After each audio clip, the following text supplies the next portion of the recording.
নয়াদিল্লিতে অবস্থিত বাংলাদেশ হাইকমিশনের সামনে বিক্ষোভের বিষয়ে ভারতের পররাষ্ট্র মন্ত্রণালয় যে ব্যাখ্যা দিয়ে প্রেস নোট দিয়েছে সেটি পুরোপুরি প্রত্যাখ্যান করেছে বাংলাদেশ সরকার।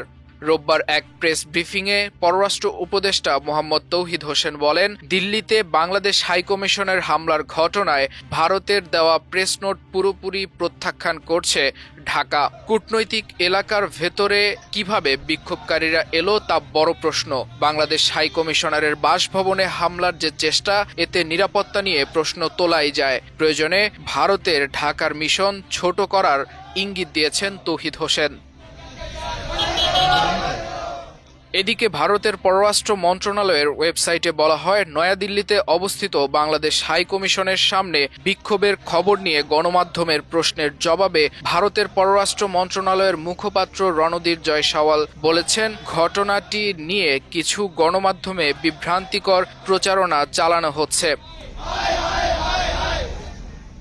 রণধীর জয়সওয়াল জানান, ২০ ডিসেম্বর শনিবার প্রায় ২০ থেকে ২৫ জন তরুণ বাংলাদেশ হাইকমিশনের সামনে জড়ো হয়ে ময়মনসিংহের দীপু চন্দ্র দাসের নৃশংস হত্যাকাণ্ডের প্রতিবাদে স্লোগান দেন এবং বাংলাদেশের সংখ্যালঘুদের সুরক্ষার দাবি তোলেন। তবে কোনো সময়ই হাইকমিশনের নিরাপত্তা বেষ্টনী ভাঙার চেষ্টা বা নিরাপত্তাজনিত পরিস্থিতির সৃষ্টি হয়নি।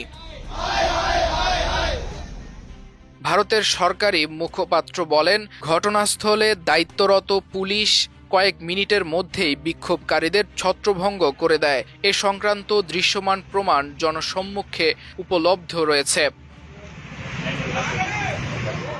রণধীর জয়সওয়াল জানান, ভিয়েনা কনভেনশন অনুযায়ী ভারতের ভূখণ্ডে অবস্থিত সব বিদেশি মিশন ও কূটনৈতিক স্থাপনার নিরাপত্তা নিশ্চিত করতে ভারত প্রতিশ্রুতিবদ্ধ। বাংলাদেশের চলমান পরিস্থিতির উপর ভারত নিবিড়ভাবে নজর রাখছে উল্লেখ করে জয়সওয়াল বলেন, ভারতীয় কর্মকর্তারা বাংলাদেশ কর্তৃপক্ষের সঙ্গে নিয়মিত যোগাযোগ রাখছে এবং সংখ্যালঘুদের উপর হামলার ঘটনায় ভারতের গভীর উদ্বেগ তাদের জানানো হয়েছে। পাশাপাশি দীপু চন্দ্র দাস হত্যাকাণ্ডের সঙ্গে জড়িতদের দ্রুত বিচারের আওতায় আনার আহ্বান জানানো হয়েছে। এর আগে নয়াদিল্লিতে অবস্থিত বাংলাদেশ হাইকমিশন প্রাঙ্গণে গতকাল শনিবার স্থানীয় সময় রাত ৯টার দিকে একদল উগ্র হিন্দু বিক্ষোভ করে।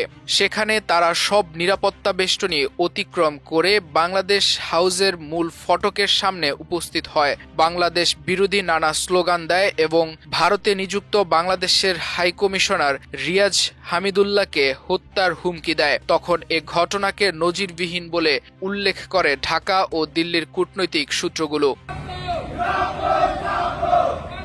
ঘটনা সম্পর্কে অবগত ঢাকা ও দিল্লির একাধিক কূটনৈতিক সূত্র তখন আমার দেশকে জানায়, অখণ্ড হিন্দু রাষ্ট্র সেনার অন্তত ২০ থেকে ২৫ জনের একটি উগ্রবাদী দল ৪ থেকে ৫টি গাড়িতে করে সব নিরাপত্তা বেষ্টনী পার হয়ে বাংলাদেশ হাউসের মূল ফটকের সামনে চলে আসে।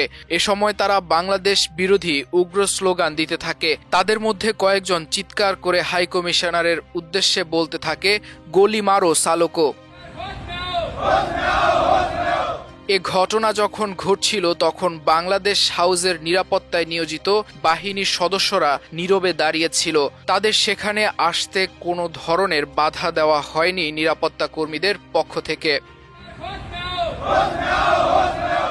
মাল্টিমিডিয়া ডেস্ক, আমার দেশ।